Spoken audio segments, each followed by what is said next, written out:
18세기 후반, 영국을 중심으로 기계와 기술의 혁신이 일어난 그때를 우리는 산업혁명이라고 말합니다.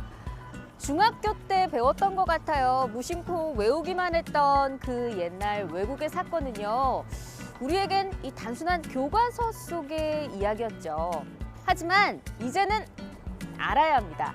내 생활과 나의 미래가 네 번째 산업혁명 속에 달려있기 때문이에요. 제4차 산업혁명. 200년의 세월을 지나 지금의 나에게 불어온 네 번째 바람.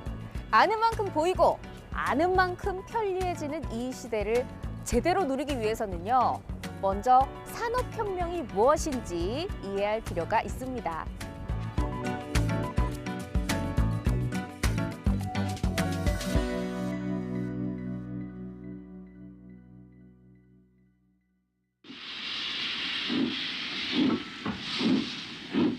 지금으로부터 230년 전 영국에선 증기의 힘으로 구동하는 기차가 등장합니다. 새하얀 수증기를 뿜어내며 철로를 달리는 기차. 증기기관차의 출현은 시대의 변혁을 알리는 신호탄이었죠. 사람이 직접 물건을 생산하는 수공업의 시대가 막을 내리고 기계가 빠른 속도로 물건을 만들어내는 공업의 시대가 도래한 것입니다. 폭발적인 속도로 구축되기 시작한 기계화는 수천 년간 이어온 농업 문화와 그들의 삶을 한순간에 바꾸어 놓았습니다. 사람들은 이때를 1차 산업혁명의 시대라고 이름지었죠. 1차 산업혁명이 시작된 지 100년쯤 지난 어느 날 발명왕 에디슨의 반짝이는 발명품이 또 한 번 변화를 일으킵니다. 오래도록 빛을 발하는 백열 전구가 상용화되면서 전기의 시대가 시작된 것이죠. 석탄을 사용해 기계를 돌리던 공장은 전기 에너지를 활용한 새로운 시스템을 도입했는데요. 벨트를 회전시켜 물품을 연속적으로 운반하는 장치, 바로 컨베이어 벨트입니다. 1913년 미국 포드사의 창립자 헨리 포드는 컨베이어 벨트를 이용한 생산 라인을 구축합니다. 그동안 사람이 이리저리 움직이며 자동차 부품을 조립해 왔다면 컨베이어 벨트 위의 자동차는 조립 단계에 맞춰서 사람 앞으로 이동합니다. 빠른 시간 안에 많은 물건을 생산하는 자동화 시스템의 시작. 컨베이어 벨트의 활용은 자동차뿐만 아니라 각종 전자제품의 대중화를 이끌었습니다. 똑같은 제품들이 쏟아지면서 제품의 생산 단가는 낮아지고 소비자는 보다 저렴한 가격에 물건을 구매할 수 있게 됐습니다. 사람들은 이 시기를 두고 전기의 힘이 만들어낸 2차 산업혁명의 시대라고 말합니다. 전기라는 것이 그 컨베이어 벨트의 구동을 가능하게 했고, 즉 이제 그 생산의 효율이 대량 생산까지 이어지면서 실제로는 과거 자급자족 생활, 그러니까 우리가 내가 먹을 것을 내 스스로 어떤 획득하는 시기에서 생산자와 소비자의 역할을 분리시키는 어떤 계기가 된 거죠. 그래서 그 과정에서 자본주의도 좀 더 강화되지 않았나 하는 생각이고요. 그 이후에 자연스럽게 도시화라는 것도 진행이 됐습니다. 도시화라는 것이 결국 뭐 에너지도 그렇고 인력도 그렇고 뭐 여러 다양한 일자리도 그렇고요. 한 곳에 이렇게 집중적으로 모이다 보니까 사람들이 거기에 찾아가게 되는 거거든요. 그래서 산업혁명이라 부르는 각각의 시기엔 분명 세상을 변화시킨 슈퍼 아이템이 나타났습니다. 그렇다면 인류에게 다가온 거대한 세 번째 물결은 무엇이었을까요? 지식 정보가 가치로 이어지는 시대, 바로 컴퓨터와 인터넷의 등장입니다. 1970년대 말부터 컴퓨터는 대중화되기 시작했습니다. 지금과는 비교할 수 없을 정도의 성능이었지만 개인용 컴퓨터의 확산은 정보통신 시대의 초석을 마련했죠.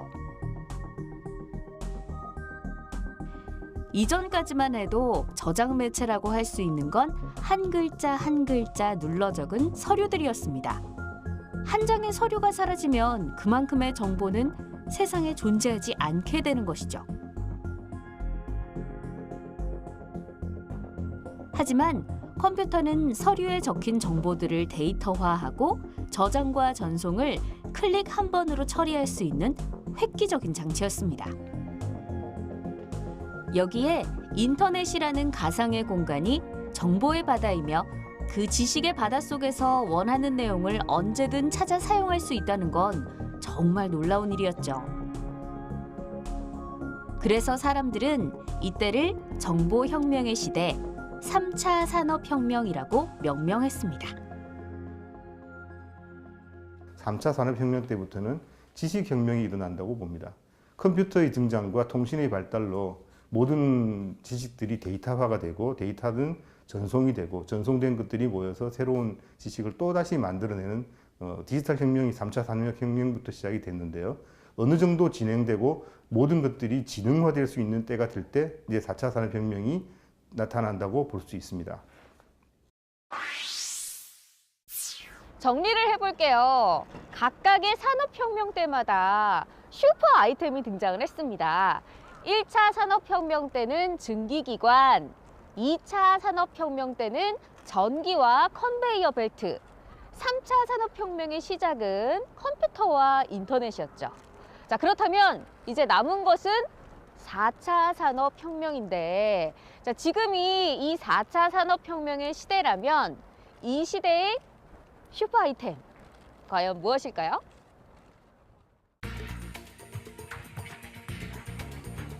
인류에게 다가온 네 번째 물결, 4차 산업혁명을 한마디로 표현하기란 조금 어려울지도 모릅니다.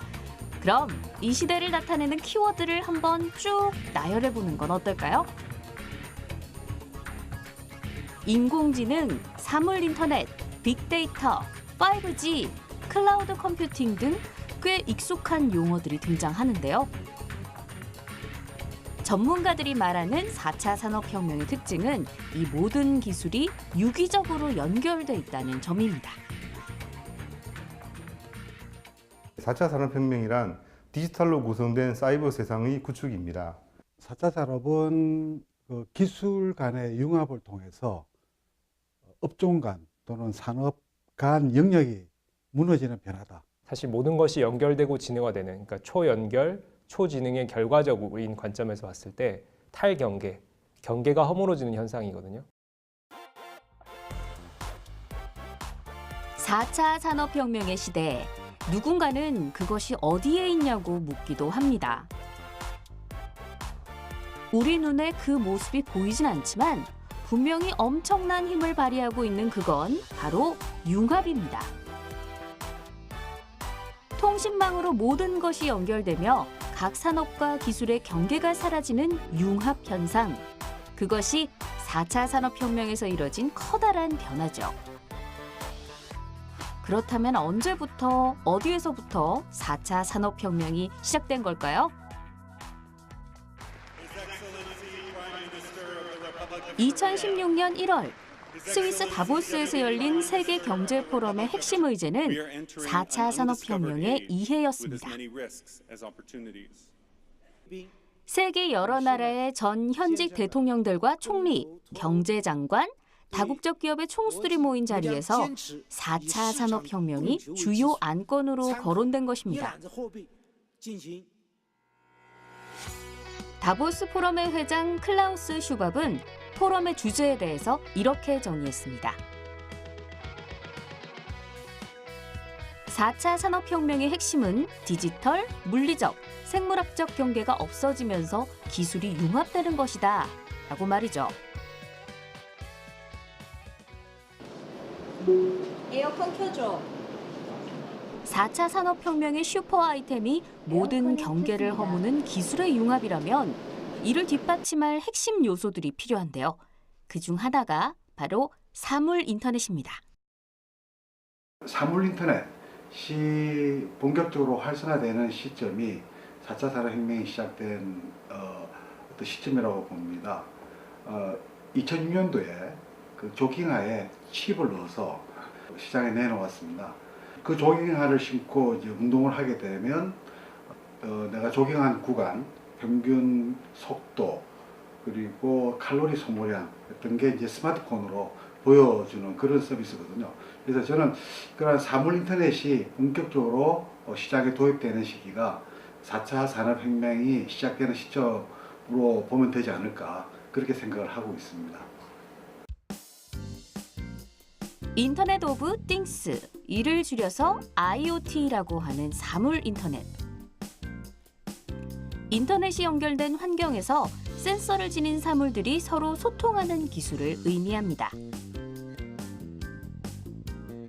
쉽게 말하자면 우리 주변을 구성하는 여러 사물들이 사람의 손을 거치지 않은 채 실시간 정보를 주고받는 것이죠.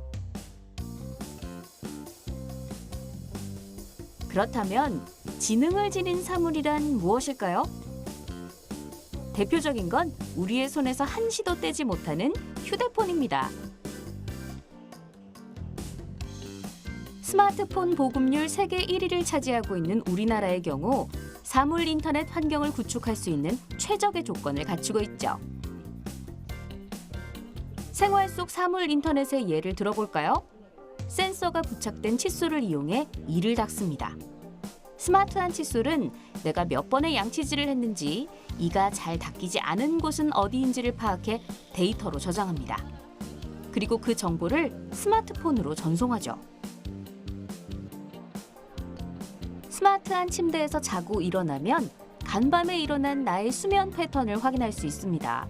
한쪽으로 기울여 자거나 불편한 자세로 자면 침대가 스스로 움직여서 자세를 바꿔주기도 하죠. 이러한 정보는 스마트폰으로 전송돼 잠버릇 분석 데이터로 활용할 수 있습니다. 이렇듯 사물과 사물, 그리고 사물과 사람이 소통할 수 있는 건 이전엔 볼 수 없었던 일입니다. 4차 산업혁명의 시대에 들어와 사물 인터넷이 구현될 수 있는 이유, 센서 기술과 통신 기술의 발전, 그리고 빅데이터를 저장할 수 있는 스토리지가 형성되었기 때문이죠. 우리의 세상을 사이버 세상으로 투영해서 보기 위해서는 현재 있는 모든 사물들이 실제 데이터화되어서 사이버 세상으로 구성이 되어야 됩니다.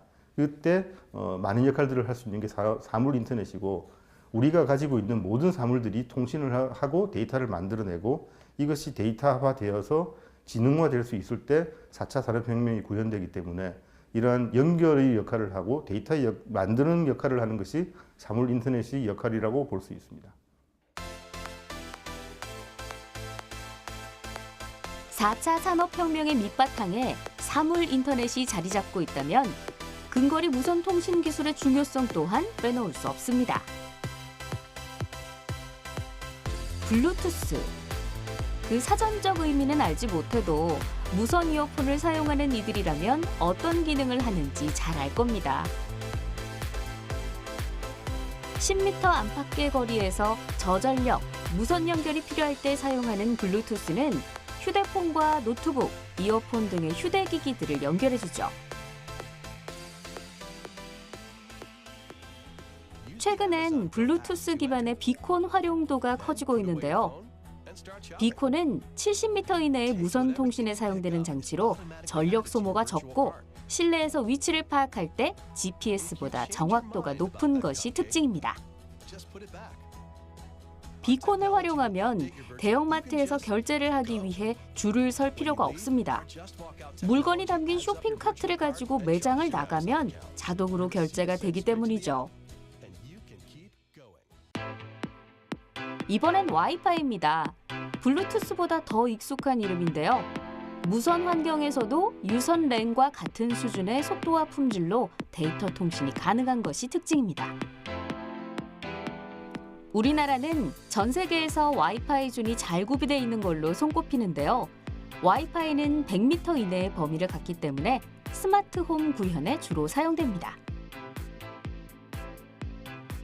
이외에도 온도, 습도 등의 환경을 감지하는 센서 정보를 가까운 거리에 전달하는 통신 기술로 지그비와 지웨이브를 들 수 있는데요.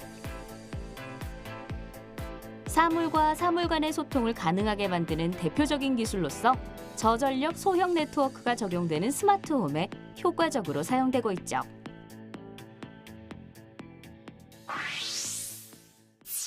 사물과 사물이 스스로 소통하고 사물과 사람이 대화가 가능한 시대. 4차 산업혁명에서 사물 인터넷의 역할은 초연결이라는 키워드를 제시를 했는데요. 자, 초연결 사회에서 우리가 주목해야 할 또 하나의 통신 기술이 있습니다. 바로 5G입니다. 마치 오래전부터 4차 산업혁명이 도래하길 기다려왔듯 우리 앞에 등장한 5G. 차세대 이동 통신 기술로 알려진 5G는 현재 우리가 사용하는 LTE 네트워크를 한층 뛰어넘는 기술입니다. 5G의 최대 전송 속도는 20GBps로 4G LTE보다 최소 20배, 최대 50배의 속도를 구현합니다. 또한 단말기와 통신사 간의 신호 간격을 지연 시간이라고 하는데 5G의 지연 시간은 기존의 10분의 1인 0.001초. 이러한 초고속, 초지연이라는 5G의 특징은 4차 산업혁명과 밀접한 관계가 있습니다. 수많은 기기들이 연결되고 폭발적으로 형성되는 데이터들이 신속하게 이동하기 위해선 5G와의 융합이 필수적일 수밖에 없는 것이죠. 예를 들어서 자율주행을 보게 된다면 도로에는 엄청나게 많은 차들이 서 있습니다. 그 차들이 모두 다 통신을 합니다. 근데 한 대만 통신을 하는 게 아니고 한 차 내에서도 수많은 기기들이 있어서 그 기기들이 모두가 통신을 해야 됩니다. 어느 그 하나라도 빠지게 되면 사고의 위험이나 이런 것들을 방지할 수가 없습니다. 그래서 이런 부분에 대해서는 엄청나게 많은 초연결성이 필요한 부분이 될 것이고요. 이제 영상 데이터를 정보를 분석하고 보내야 되는 부분이 있는데 기존의 4세대 통신으로는 부족했던 부분까지도 다 할 수 있다, 다 보낼 수 있다는 큰 특징이 5G에서 있기 때문에 4차 산업혁명 시대에는 5G가 주도하는 네트워크가 될 거다 이렇게 보고 있습니다. 초연결의 시대. 4차 산업혁명의 핵심 키워드인 연결성에 대해 짚어봤다면 이번엔 거미줄처럼 엮여있는 네트워크의 탑승에 있는 승객, 데이터에 대해 살펴보려 합니다. 사물 인터넷을 통해 실시간 소통하는 사물들은 수많은 정보를 생성합니다. 1인당 5개의 디지털 기기가 연결돼 있을 때 전 세계 500억 개의 기기들이 서로 정보를 주고받을 수 있다고 하는데요. 이를 통해 형성되는 데이터 규모는 상상 그 이상일 겁니다. 4차 산업혁명 시대에 만들어지는 거대 규모의 정보를 두고 사람들은 빅데이터라고 이름 지었습니다. 세상 모든 사람들의 정보와 디지털 흔적들이 흐르는 또 다른 바다. 어떤 사람들은 빅데이터를 21세기 원효라고 부르기도 합니다. 보이지 않지만 세상을 가득 메울 정도의 빅데이터는 어떻게 활용하는지에 따라 국가 경쟁력을 좌우하는 황금 열쇠가 되고 있는데요. 그 이유는 빅데이터를 활용해 통계를 만들고 그 결과에 따라 미래를 예측할 수 있기 때문입니다.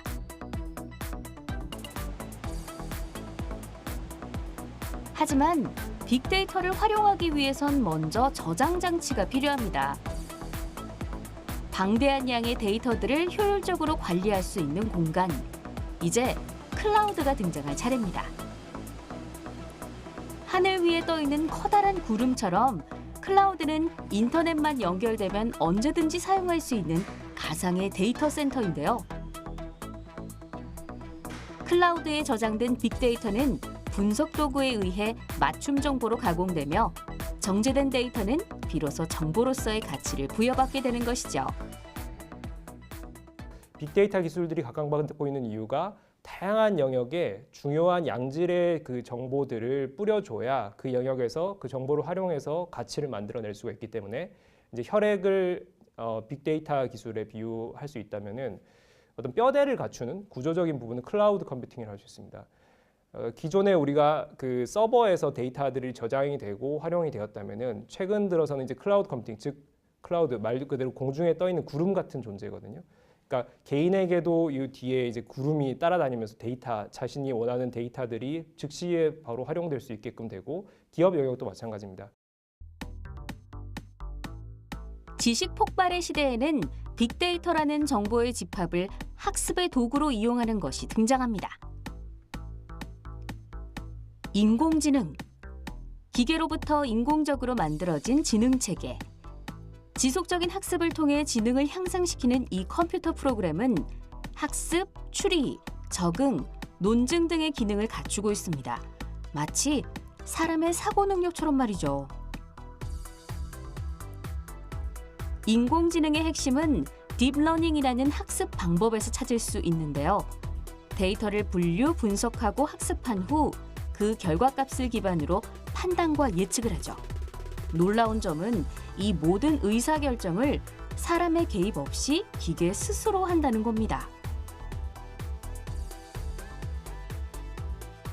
인공지능은 사람만이 가능한 창작의 영역까지 손을 뻗고 있습니다. 인공지능에게 그림 그리는 법을 가르쳤더니 독특한 화풍의 예술작품을 만들어냈고,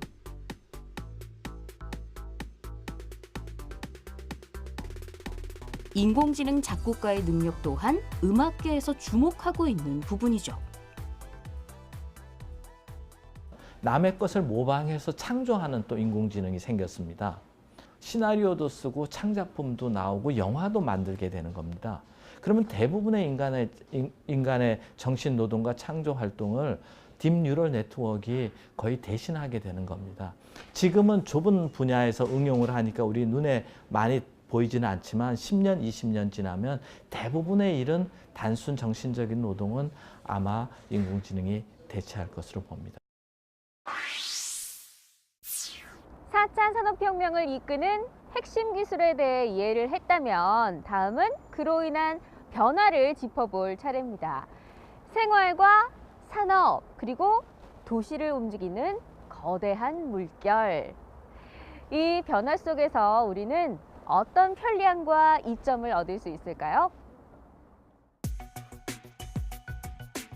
초연결, 초지능으로 대표되는 4차 산업혁명이 우리의 삶 속으로 들어온다면 우리가 살아가는 일상 속 그 어디에서든 혁명의 바람을 느낄 수 있을 텐데요.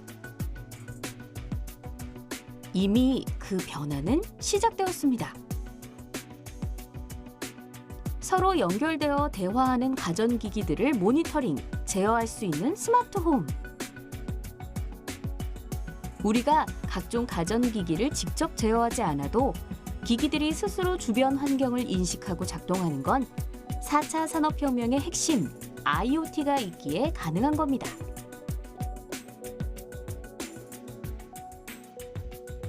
침실에선 침대에 누워 잠이 들면 TV나 조명이 자동으로 소등돼 최상의 수면 환경에서 꿀잠을 청할 수 있습니다. 침대 위에 자리한 웨어러블 디바이스가 사람의 뒤척임, 호흡, 평균 심박수 등을 측정하고 잠이 들었다고 판단되면 연결된 가전기기에 그 정보를 전달해 수면 환경을 조성하는 건데요.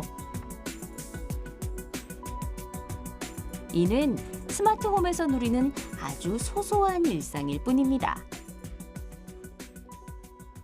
4차 산업혁명은 빅데이터를 이용해서 인공지능으로 미래를 예측하고 인간에게 편리성을 주는 기술이 되겠습니다. 가까이서 보면 우리 스마트폰에 인공지능이 들어가서 실시간 번역하고 우리 감정을 이해하고 우리의 보조 역할을 하게 될 텐데요.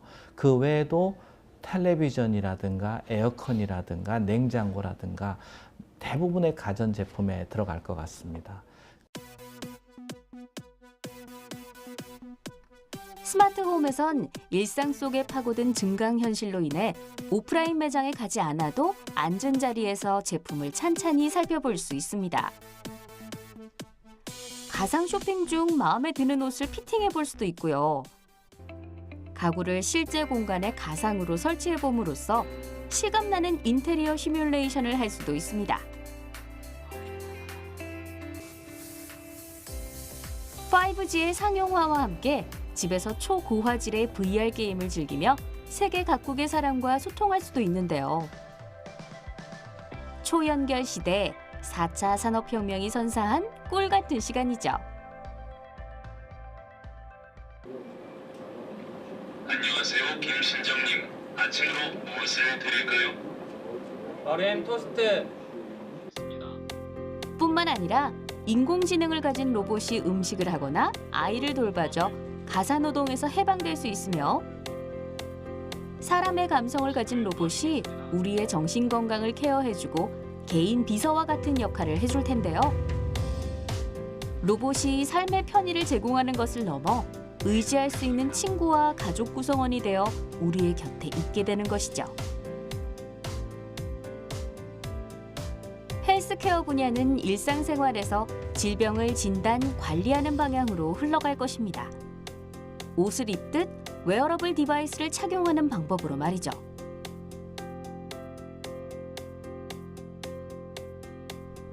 현대인들의 잘못된 걷기 습관은 신체의 비대칭을 유발하며 각종 통증의 원인이 되는데요. 액세서리처럼 착용하는 손목 밴드로 자세를 교정할 수도 있습니다. 두 팔의 역학적인 움직임을 통해 걷는 자세를 분석하고 내가 어떤 자세로 걷고 있는지 스마트폰을 통해 확인하는 거죠. 사용자는 이를 통해 올바른 자세로 걸으며 척추 건강을 지킬 수 있습니다. 맞춤형 건강관리 서비스가 일상에 녹아든 겁니다.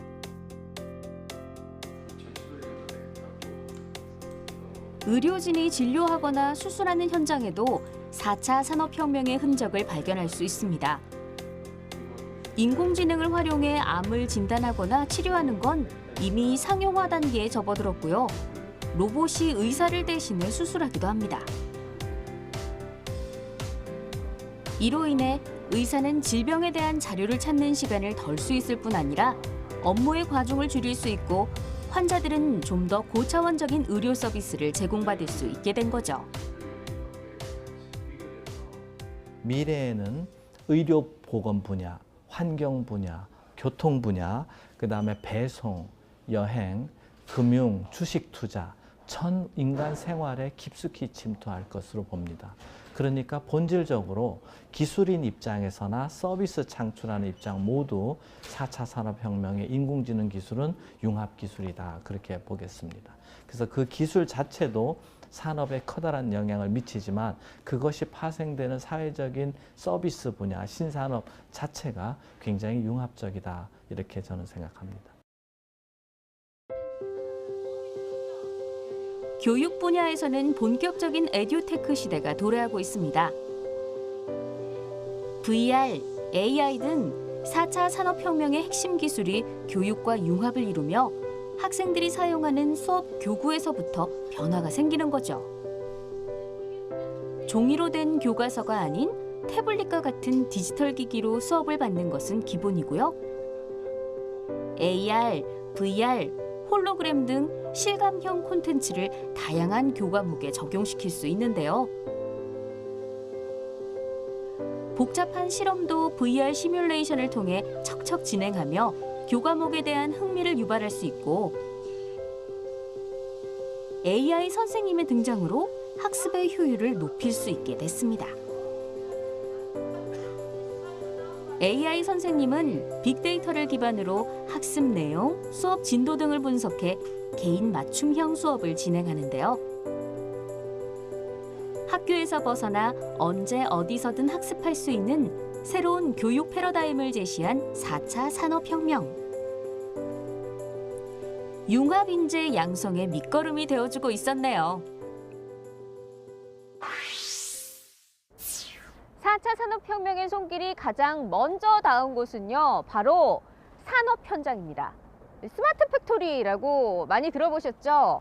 경제 발전과 아주 밀접한 관계가 있는 스마트 팩토리. 자, 그 현장으로 가보겠습니다.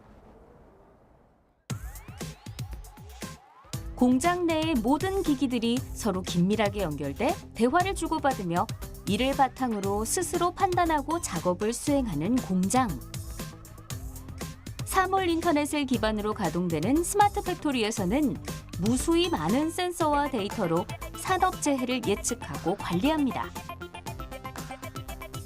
뿐만 아니라 빅데이터와 인공지능을 바탕으로 제품 개발 기간을 줄일 수 있으며 자동화 로봇은 다품종 소량 생산을 가능케 해 고객이 취향에 맞는 제품을 선택할 수 있도록 돕고 소비자의 주문에 맞춰 제조 공정을 스스로 최적화합니다. 제조업에 혁신적인 변화가 일어나는 것이죠. 스마트 팩토리라는 거는 4차 산업혁명을 이용해서 공장의 생산 체제의 경쟁력을 높인다는 것 아니겠습니까? 4차 산업혁명의 3요소인 빅데이터, 인공지능을 확보해야 됩니다. 또는 거기에 이제 결정을 내리기 위한 하드웨어 장치가 필요하게 되겠죠. 가장 아마 효과가 큰 스마트 팩토리 가능성이 있는 게 반도체 공장이 됩니다. 거기에는 1000여 개에 넘는 공정 스텝이 있고요. 거기 다 데이터가 생산이 됩니다. 지금은 거기서 생산되는 데이터를 가지고 사람이 전문가가 판단해서 조정함으로써 수율을 높입니다. 그렇지만 앞으로는 그게 컴퓨터 인공지능이 대체할 것 같습니다. 터치만으로 농작물을 키울 수 있는 스마트팜. 이곳 역시 IoT를 기반으로 설비되어 있습니다. 센서가 부착된 각종 설비들이 농작물 생장 환경에 영향을 주는 빛, 온도, 습도, 배양액 등을 자동으로 측정하고 제어 장치를 통해 조절하며 농작물이 성장하기 좋은 최적의 환경을 조성하는데요. 각종 데이터는 팜과 연결된 스마트폰 어플에서 확인이 가능하며 원격 제어도 할 수 있습니다. 날씨, 입지 조건의 제약 없이 농작물을 손쉽게 재배할 수 있는 것이죠. 수산업 분야에도 사물 인터넷이 그 역할을 톡톡히 해내고 있습니다. 양식장의 물이 더러워지는지, 온도가 떨어지는지 실시간 모니터링하고 원격 조종하는 것은 기본이고요. 물고기의 양식 환경, 성장, 회사 등의 정보를 데이터화하고 최적의 생육 결과를 보인 데이터를 추출해 생산성을 극대화할 수도 있는데요. 생산성 증대를 위해 밤낮 없이 노력하는 산업 종사자들에게 산업 전반에 불어온 네 번째 혁명의 바람은 희소식이 아닐 수 없겠죠.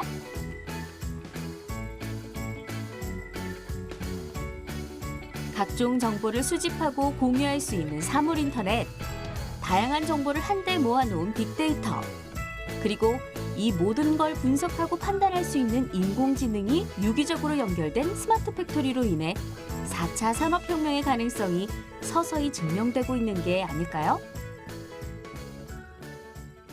산업연구원에서 분석한 자료가 있습니다. 그 자료를 보면 우리가 지금 경제 성장률이 계속 침체되고 둔화되는 그런 추세에 있거든요. 지금 추세대로 가면 2025년, 그러니까 지금부터 6년이 지난 2025년이면 아마 경제 성장률이 한 1.93% 정도로 떨어질 것으로, 그러니까 2% 밑으로 떨어질 것으로 예상을 하고 있습니다. 그런데 만약에 우리가 4차 산업혁명에 어떤 제대로 대비해서 잘 그 기술과, 그러니까 제조업과 서비스 간의 융합이 가속화되면 우리 경제 성장률이 2025년도에 한 2.85%까지 증가될 수 있다. 다시 말하면 4차 산업혁명을 활용을 하면 우리 경제 성장률을 2025년도에 한 1% 가까이 올릴 수 있다. 뭐 그런 분석 결과가 있습니다. 그래서 4차 산업혁명에 제대로 대비하는 게 굉장히 중요하다고 봅니다. 세계 각국에서는 다양한 관점으로 4차 산업혁명을 바라보며 주력 분야를 육성하고 있습니다. 인더스트리 4.0으로 4차 산업혁명의 바람을 몰고 온 독일은 제조업과 IT의 융합으로 4차 산업혁명 시대를 이끌고 있습니다. 혁신적인 IT 기업이 즐비한 미국에서는 빅데이터와 인공지능 기술에 주력하고 있으며 일본은 기술 우위를 가지고 있는 자동차, 센서, 로봇 산업을 중심으로 4차 산업혁명을 이끌고 있죠. 우리나라의 경우 IoT 산업에 힘을 싣고 있는 추세인데요. 4차 산업혁명을 해석하는 시선은 다르지만 그 중심엔 인간을 위한 변화라는 공통점이 존재합니다. 그리고 인간 중심의 가치는 우리 삶의 터전을 스마트 시티라는 혁신적인 도시로 변화시키고 있습니다. 스마트 시티는 사물 인터넷을 이용해 도시 생활 속에서 일어나는 각종 문제를 해결하며 시민들이 보다 편리하고 쾌적한 삶을 누릴 수 있는 똑똑한 도시를 말하는데요. 우리가 지금 살고 있는 도시와 비교해 무엇이 다를까요? 스마트 시티를 구축하기 위해서는 많은 사물들이 스마트화되어야 됩니다. 지금 우리가 알고 있는 주차장, 엘리베이터, 집 안에 있는 모든 사물 기기까지가 모두가 스마트화될 때 스마트 시티가 완성된다고 볼 수 있습니다. 모든 물건들이 통신을 하고 모든 물건들이 통신 상황에 따라서 적절히 컨트롤이 될 수 있는 이런 것들이 스마트 홈에서부터 스마트 빌리지, 스마트 아파트, 스마트 빌리지, 스마트 시티 또는 이제 스마트 도시, 국가까지도 확장되는 그런 모형으로 보시면 되겠고, 이 많은 것들에는 스마트 시티를 구현하기 위한 사물 인터넷이 기본적인 인프라로 갖추어져 있어야 된다고 봅니다. 사물 인터넷, 빅데이터, 인공지능 등 첨단 기술들이 도시 곳곳에 서려 있어 시민의 안전을 보장하는 스마트 시티는 4차 산업혁명의 집합체라 할 수 있습니다. 이를 더 잘 활용하고 시민들의 안전을 도모하기 위해선 도시에서 발생하는 일을 실시간 모니터링하며 만일의 사고에 대처할 수 있어야 하는데요. 시민들에게 일어날 수 있는 범죄 상황을 재현해 보겠습니다. 늦은 밤 홀로 귀가하는 여성, 그 뒤를 따르는 낯선 사람. 두려움을 느낀 여성은 스마트폰을 꺼내들고 좌우로 흔듭니다. 이 움직임으로 인해 자신이 처한 위험 상황과 정확한 위치가 경찰서로 전송돼 신속하게 도움을 받을 수 있죠. CCTV를 통합 관리하는 관제실 119, 112가 네트워크로 연결돼 있기에 가능한 것입니다.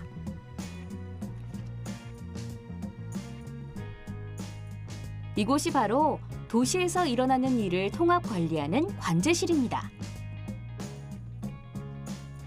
도시 곳곳에 설치된 교통 및 방제용 CCTV와 방범용 CCTV를 통합 관리하며 현재 지역에 어떤 일이 일어났는지 한눈에 관찰할 수 있는데요. 이곳에서 이뤄지는 실시간 모니터링을 통해 산불, 하천의 범람과 같은 자연재해와 각종 범죄로부터 시민을 보호할 수 있는 것이죠. 스마트 시티의 도로와 자동차는 조금 특별합니다. 시민들의 발이 되어주는 교통 시스템에 지능이 부여된 건데요. 운전자에게 교통정보와 도로 상황 등을 통합적으로 제공해주는 지능형 교통 시스템. 도로 위를 달리는 각각의 차량은 무선 통신을 기반으로 차량의 위치, 속도 등을 서로 공유해 충돌을 피할 수 있습니다. 차량이 신호등과 같은 교통 인프라와 정보를 주고받는 것도 가능한데요. 덕분에 차량의 흐름을 효율적으로 관리할 수 있죠. 이 모든 건 자동차 자율주행의 기본이 되어 탑승자를 목적지까지 더 안전하게 데려다 줄 수 있는데요. 이처럼 스마트 시티에 적용된 모든 기술적 요소들은 시민들의 삶의 질을 높일 수 있어야 합니다. 이것이 곧 4차 산업혁명이 나아가야 할 길이기도 하죠. 4차 산업혁명은 위기일 수도 있고 기회일 수도 있습니다. 당연히 새로운 기술들이 만들어지면서 새로운 기술에 대한 많은 기회들이 만들어질 것인데, 기존의 기술들을 사용하는 산업에서는 큰 위기를 맞을 수도 있습니다. 그래서 4차 산업도 역시 마찬가지로 이런 명과 암이 동시에 나타날 것이고 새로운 기술에서 새로운 기회를 잡고 옛날 기술에서는 어려움을 맞이하게 될 것이다. 이렇게 볼 수 있습니다. 모든 혁명엔 명과 암이 있었듯 4차 산업혁명 또한 두 얼굴을 가지고 있습니다. 통신을 기반으로 모든 것이 연결되는 세상. 가장 우려되는 부분은 바로 보안인데요. 클라우드, 빅데이터 등에 보관된 다양한 정보들은 늘 해킹으로부터 위협받습니다.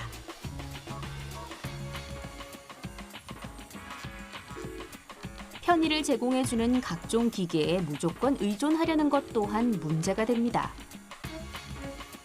디지털 기기에 지나치게 의존해 전화번호나 기념일 등 일상생활에 필요한 정보를 잊어버리는 현상을 디지털 치매라고 하는데요. 이처럼 생활의 편의를 제공해주는 로봇이나 스마트 기기에 의존하는 습관이 이어진다면 기계 없이는 아무것도 하지 못하는 사태가 기하급수적으로 늘어날지도 모릅니다. 일자리 증감에 대한 우려도 존재합니다. 세계경제포럼이 발표한 일자리 미래 보고서에 따르면 2020년에는 4차 산업혁명으로 인해 금융, 매니지먼트 등의 분야에 약 200만 개의 일자리가 창출됩니다. 반면 자동화, 인공지능 등 첨단 기술로 인해 사무, 제조업 등의 분야에서 약 700만 개의 일자리가 사라질 걸로 예측하고 있는데요. 이는 일자리 대책 마련이 필요하다는 것이죠. 사라지는 직종에 있는 사람들을 어떻게 교육을 통해서 새로이 생기는 그 직종으로 전환을 하느냐, 이게 가장 중요한 이슈가 될 것 같고, 정부나 이 사회가 그런 시스템을 얼마나 잘 구축하고 대비하느냐에 따라서 저는 4차 산업혁명이 이전처럼 과거처럼 또 새로운 일자리를 더 많이 창출해낼 수 있는 그런 어떤 희망적인 부분도 있다고 생각을 합니다. 변화와 발전을 거듭하고 있는 4차 산업혁명. 우리나라에는 비교적 늦게 이 혁명의 바람이 불기 시작했는데요. 하지만 우리나라는 앞선 통신기술을 바탕으로 빠르게 성장하며 4차 산업혁명 선발주자들과의 간극을 좁히고 있습니다. 그렇다면 우리나라의 4차 산업혁명이 더욱 안정적으로 자리 잡기 위해선 어떤 노력이 필요할까요? 먼저 4차 산업혁명의 핵심 기술을 다룰 브레인, 즉 각 분야의 전문가를 양성해야 합니다. 각종 첨단 기술이 집약된 융합의 시대엔 그에 맞는 인재를 육성할 필요가 있는데요.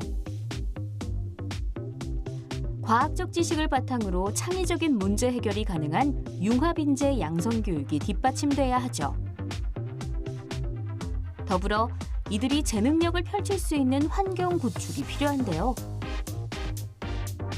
새로운 기술을 개발하고 관련된 인프라를 구축할 때 국가의 지원과 관련법 제도 정비가 이루어져야 할 필요가 있다는 것입니다.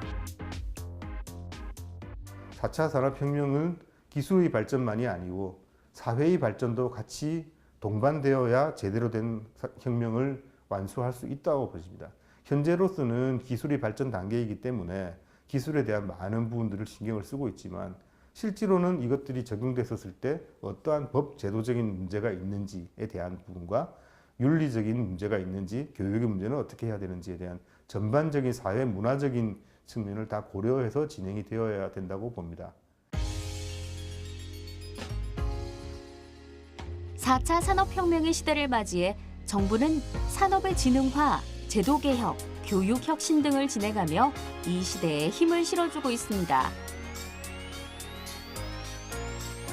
이와 동시에 국민들의 관심이 높아진다면 4차 산업혁명이 더 빛을 발할 수 있을 텐데요. 인류에게 불어온 네 번째 변화의 바람, 4차 산업혁명.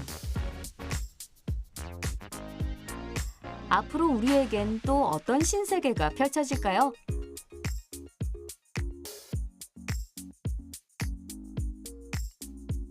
역사의 한 페이지를 장식할 시대를 살고 있음에도 다가올 미래를 기대하는 이유.